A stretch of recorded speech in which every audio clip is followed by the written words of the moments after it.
The body was already cold by the time Detective Maya Reeves arrived at the Greystone Arms.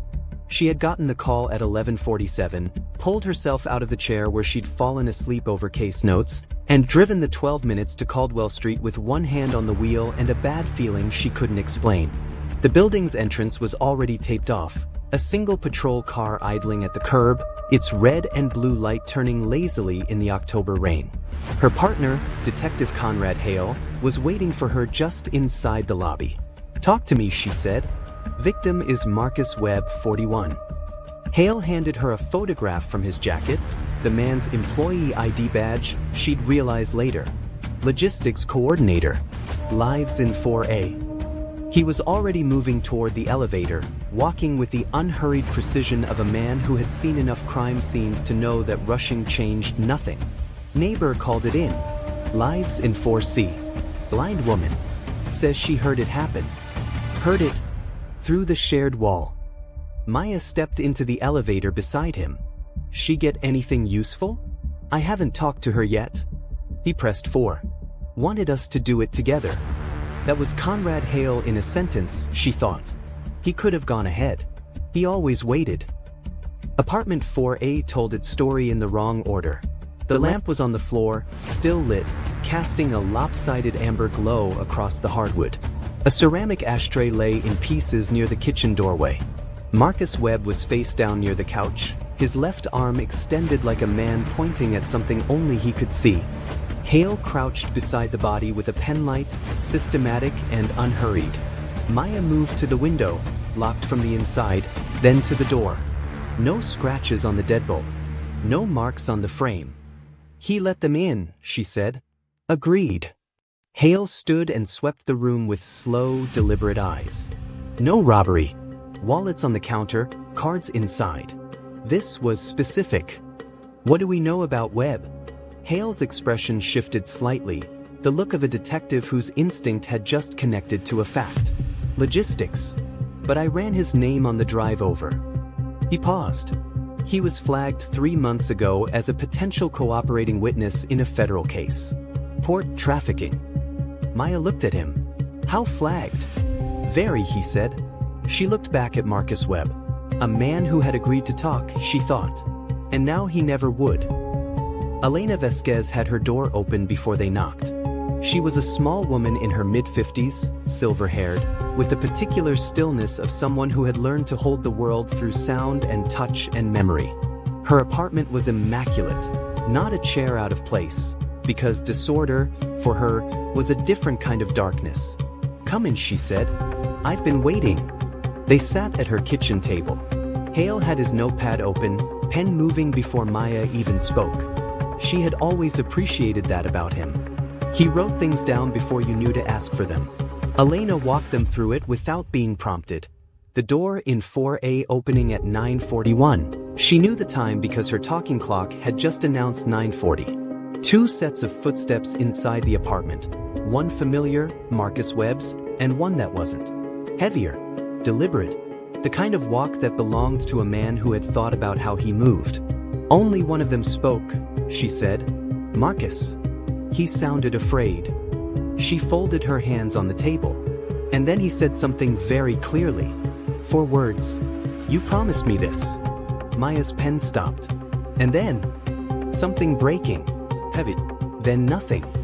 Nothing at all after that? Elena tilted her head slightly. A gesture Maya was already learning to read, the one that meant she was sorting through her senses for something specific. A smell, she said at last. Through the vent between the apartments. Cedar and black pepper. A cologne. Hale looked up from his notepad. His brow creased with something that looked like recognition. You know it. Maya asked him. Bleu de Chanel. He said it with the quiet certainty of a detective whose hunch had just found solid ground. We had it documented in Victor Ramos's file from the East Side arrests last year. One of the officers noted it, said he wore it like a calling card. He looked at Maya. If Webb was cooperating on a port trafficking case and Ramos has a hand in those routes. Motive, Maya said. Very strong motive. She wrote down the name. Across the table, Elena sat very still with her hands folded, listening to them think. Later, much later, Maya would come back to the expression on Elena's face in that moment. Not agreement. Something more careful than agreement. But she didn't see it then. She was looking at her notepad and thinking about Victor Ramos. The federal agent called back the following morning.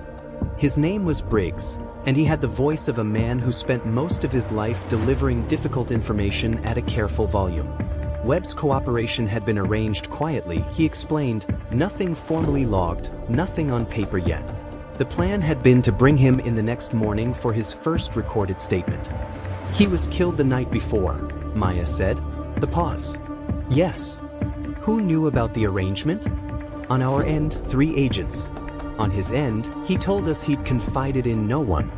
Another pause. But clearly someone knew. After she hung up, she sat with that for a long time. Someone knew.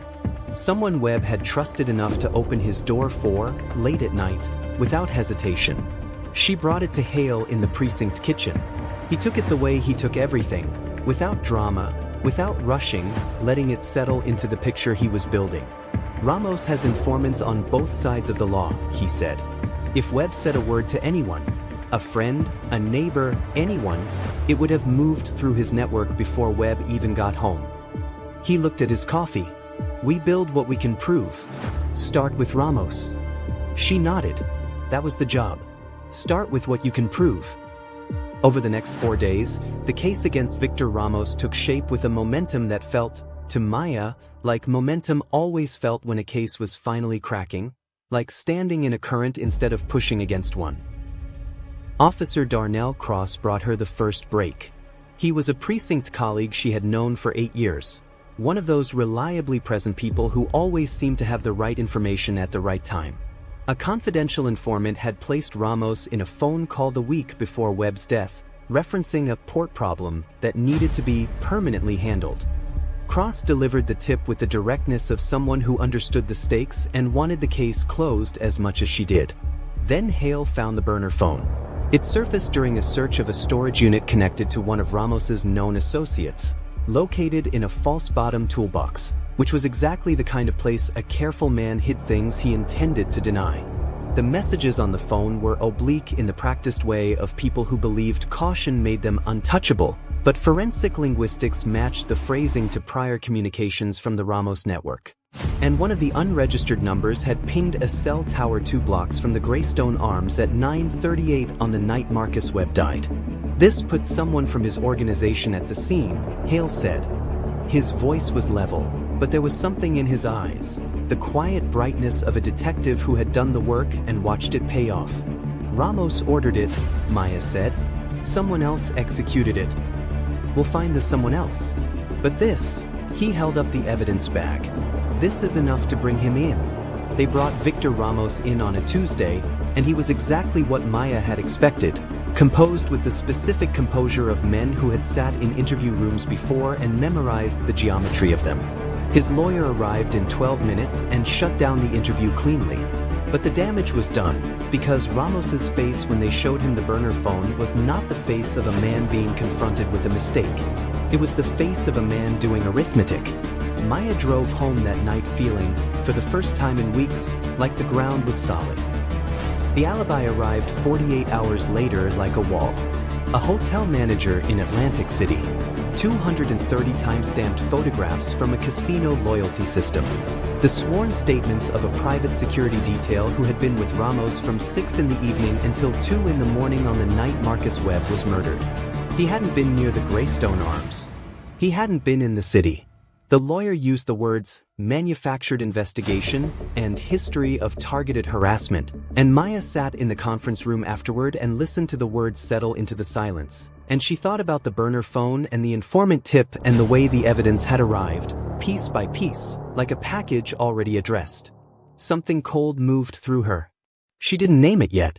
Hale sat across from her, jaw tight. He ordered it through a proxy, he said. The alibi covers him personally, not his network. The chain of custody on the murder weapon came back compromised, she said. Cross logged it wrong. Defense will shred it. Hale said nothing. 2 pieces of evidence, she continued. Both damaged. One by an alibi that's airtight, one by a filing error. She held his eyes. That doesn't happen. It happens, he said quietly.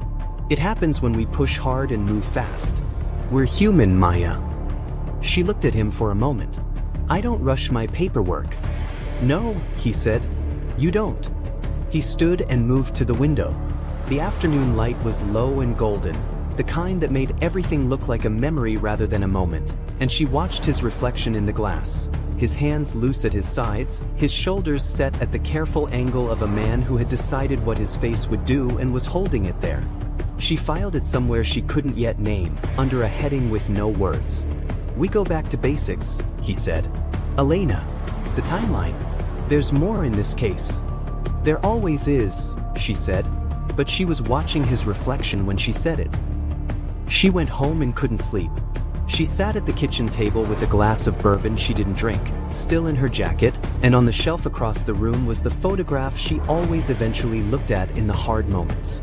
A girl of 19, laughing at the camera with the unguarded joy of someone who had no idea what was coming.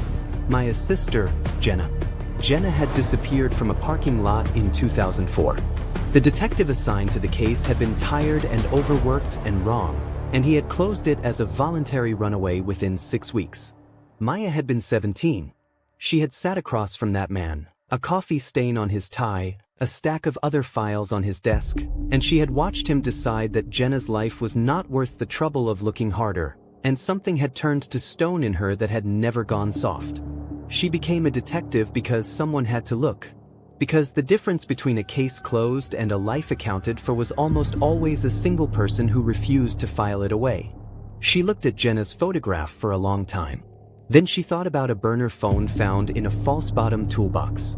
About an informant tip that had arrived at exactly the right moment. About a chain of custody error on the most important piece of physical evidence in the case. About the way it had all come like a gift. Wrapped, labeled, and ready to use. She reached for her jacket. It was past 10 when she knocked on Elena's door. She hadn't called ahead. She couldn't fully explain why, except that she needed to move before the thought finished forming, because a fully formed thought could be argued with, and she was not ready to argue with this one yet. Elena answered in a housecoat, her silver hair loose, and stepped back without question. She made tea the way she always did, without asking, just making, and set it on the table and sat across from it and waited. Maya sat down. The kitchen was warm and quiet. A clock ticked on the shelf. He came back alone, Maya said. Elena's hands, wrapped around her mug, went still. Detective Hale. He came to see you by himself once, didn't he? A few days into the investigation. The clock ticked 4 times before Elena answered. He said it was a follow-up, she said. He was very polite. He sat where you're sitting now and he asked if I had remembered anything new. Her voice was carefully controlled, the voice of a woman who had been holding something for days and had decided, tonight, to set it down. I told him no. Why are you hesitating, Elena? The older woman set her mug down with great precision, placing it exactly where it had been, the way she placed everything. When he came that afternoon, she said slowly, I noticed something. I noticed it the first night too, when you both came together, but I told myself I was wrong. I told myself, he is a detective. He is here to help. I am a blind woman and I am confused, and I am afraid, and I am probably wrong. Maya's chest was very tight. He smelled like cedar and black pepper, Elena said. Exactly. Not similar. Exactly. She turned her face toward Maya in that way she had, seeking without landing. I smelled it on him the first night he stood in my apartment. And I said nothing because I was afraid of what it meant, and because no one believes the blind woman over the detective. The kitchen was absolutely silent. Why are you telling me now? Maya's voice was quiet and strange in her own ears. Because you came at 10 o'clock at night without calling, Elena said. Because you already know something. And because, her voice didn't break, but it came close. It came very close. Because I heard a man die through that wall, Detective Reeves. And I am finished being afraid of what I know. Maya sat in her car outside the Greystone Arms for 22 minutes and did something she had never done before. She built a case against someone she loved. Not romantically. Deeper than that. The love of 6 years and 400 cases, of hospital waiting rooms and hard nights, and the specific trust that forms between two people who have seen the worst of things together and kept showing up.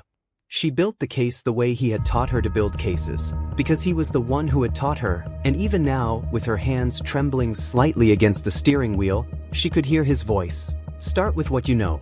Then find what you don't. She opened her notebook. The cologne. The evidence that had arrived like a gift. The informant tip from Cross. The chain of custody heir, also Cross. Cross, who had known Hale for 12 years. Cross, who was always in the right place with the right piece of information. She flipped back to the first night. The crime scene. The ashtray. She stopped. She opened the forensic report on her phone, the full, sealed version sent to her as lead detective.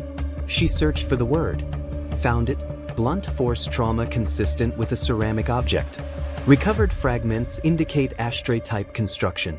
Formal identification. Ceramic ashtray, approximate weight 680 grams. She stared at the screen. Then she went back further in her notes, all the way to the second day, a conversation in the precinct kitchen. She'd been summarizing the initial forensics for Hale. She had said, blunt instrument, ceramic. She had not said ashtray. She had not said it because the full forensic report had not come back yet. She received it 2 days later. She had never discussed the specific object with Hale. It had never appeared in any briefing he attended. She checked the attendance logs. She checked them twice. And yet, in her notes from that kitchen conversation, Hale had said, a ceramic ashtray is a crime of passion on its surface, but you stage a passion crime by choosing a weapon of opportunity, something already in the room. A ceramic ashtray. She had written it down and walked right past it, because he was her partner, because her mind had filed it as knowledge shared between colleagues, because 6 years of trust had made her blind to the one thing she should have seen. She sat in the dark with her notebook open in her lap and her hands went still, because grief at a certain depth becomes something quieter and more terrible than trembling. She texted Cross one line, garage. Now, he was already there when she arrived, which told her everything about his state of mind. He was leaning against his car with his arms crossed and the stillness of a man who had been waiting for a particular knock on a particular door for a very long time and was almost relieved to finally hear it. The overhead lights in the garage were white and merciless, the kind that left nowhere to hide. She stopped 6 feet from him. The ashtray, she said. He described the murder weapon before the forensic report came in. The specific object.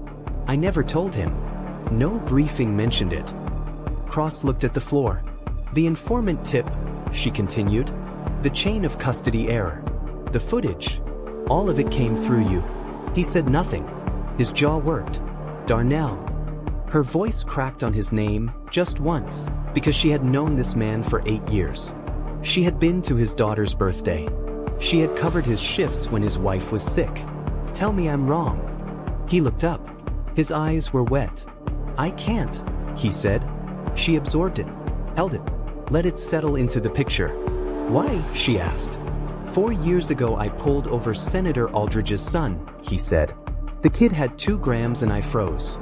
Hale was on the same street. He took over. The kid walked and the evidence disappeared and Hale never said a word about it. Not for years. I thought it was done. I thought it was just something between us. He shook his head slowly, the movement of a man sick of himself. Then 6 months ago he came to me.